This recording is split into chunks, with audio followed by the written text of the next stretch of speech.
Hello दोस्तों, N A coaching centre में आपका हार्दिक स्वागत है।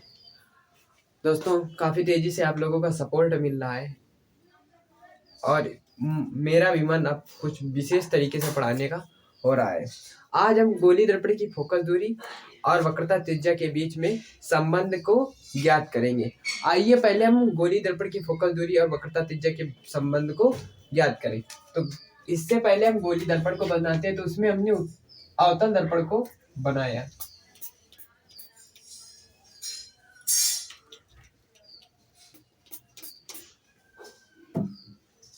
ये है गोली दर्पण में अवतल दर्पण, और अवतल दर्पण का ये ध्रुव है, ये द्वारक है।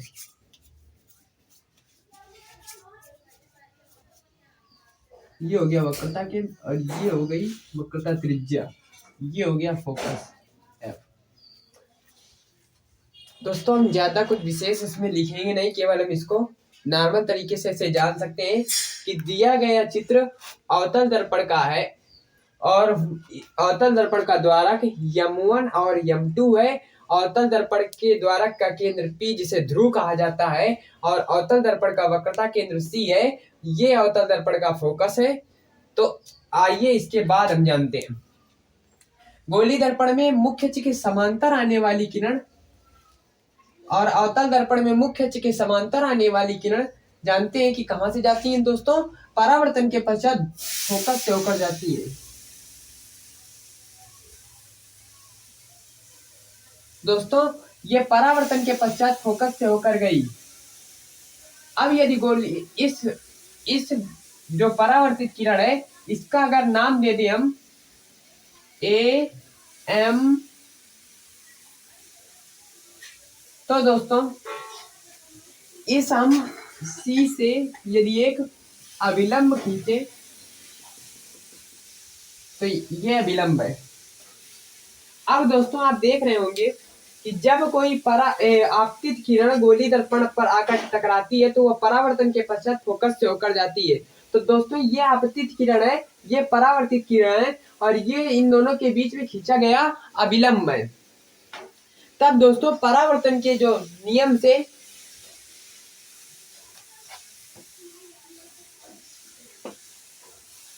दोस्तों परावर्तन के नियम से AMC कोण AMC बराबर होगा कोण CMF।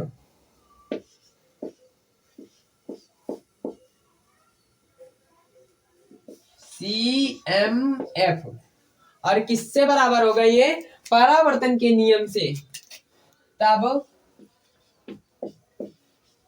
परावर्तन के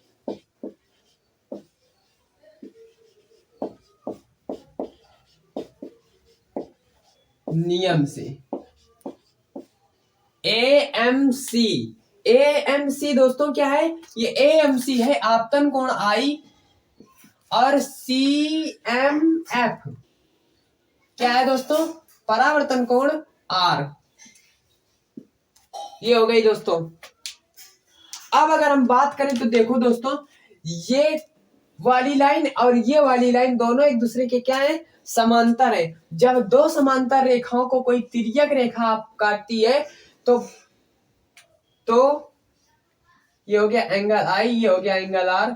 जब दो समांतर रेखाओं को कोई तिर्यक रेखा काटती है तो उनके ये वाले कोण, जिन्हें हम एकांतर कोण कहते हैं, ये क्या होते हैं? आपस में बराबर होते हैं। देन AM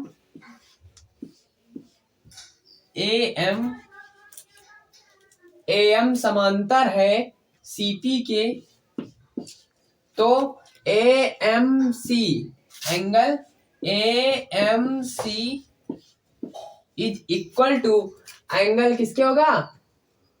MCF के।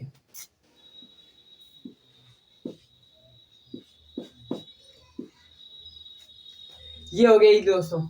अब दोस्तों, अगर हम बात करें तो गौर से देखें तो अगर दर्पण का ये वाला जो द्वारक है, दर्पण का जो द्वारक है, ये अगर अत्यंत छोटा हो तो दोस्तों ये वाला जो बिंदु है, ये बिंदु यहां पर आ जाएगा। जैसे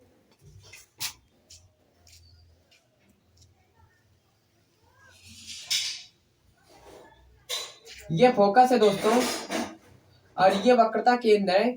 अगर दर्पण के मुख्य अक्ष के समांतर कोई किरण जा रही है, ये देखो दर्पण के मुख्य अक्ष के समांतर गई दोस्तों ये किरण। अब ये किरण जब दर्पण के मुख्य अक्ष के समांतर गई तो ये कहां से होकर जाएगी? फोकस से। तो दोस्तों ये फोकस से होकर जा रही है।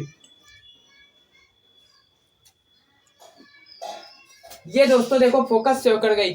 दोस्तों हमें लग रहा है गौर से देखने पर कि ये वाली जो किरण है, ये वाली जो आई है उधर से फोकस से, ये उधर से जो आई है, और ये वाली कौन सी? मुख्य अक्ष वाली। तो एफ पी एफ और एम एफ दोनों आपस में क्या लग रही है? बराबर। तो यदि यहां पर एक लाइन लिखनी पड़ेगी और वो है यदि दर्पण का द्वारक अत्यंत छोटा हो,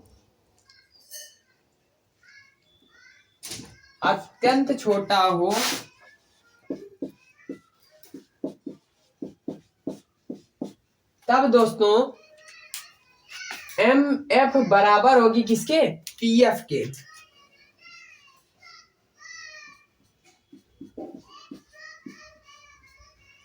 तो दोस्तों ये भुजा और ये भुजा आपस में क्या है? बराबर है। एम एफ बराबर पी एफ। अब दोस्तों हमने यहां से देखा था कि ए एम सी कोण ए एम सी बराबर कोण ए एम सी एफ, मतलब ये कोण और ये कोण आपस में बराबर है। ऊपर वाले समीकरण से हमने देखा था आई बराबर आर। दोस्तों जब दो कोण आपस में बराबर होते हैं तो उनके सामने की विपरीत भुजाएं, ये दोनों विपरीत भुजाएं भी आपस में बराबर होंगी। तो हम मान सकते हैं कि सी एफ बराबर एम एफ। माना सी एफ बराबर है एम एफ के। किसके? एम एफ के। और एम एफ बराबर था किसके? पी एफ के। तब दोस्तों जो सीपी बराबर हो जाएगा, सीपी बराबर होगा C F plus P F.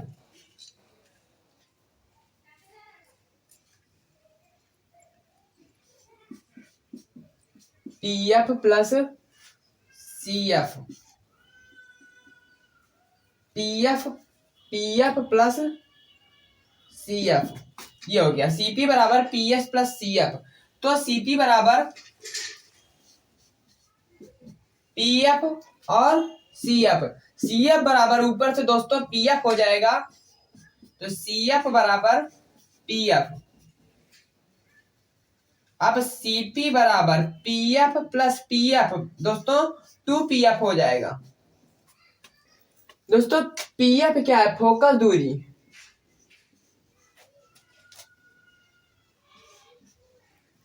तो cp क्या है दोस्तों? पूरी दूरी क्या है? r थी हमारी, अर्थात वक्रता त्रिज्या थी। तो r बराबर 2f या f बराबर r/2। दोस्तों एक बार फिर से हम समझते हैं कि कह रहा था गोलीय दर्पण की फोकस दूरी और वक्रता त्रिज्या में संबंध क्या है। तो हमने संबंध स्थापित करने के लिए सबसे पहले लिया हमने कौन सा दर्पण? अवतल दर्पण। अवतल दर्पण लिया।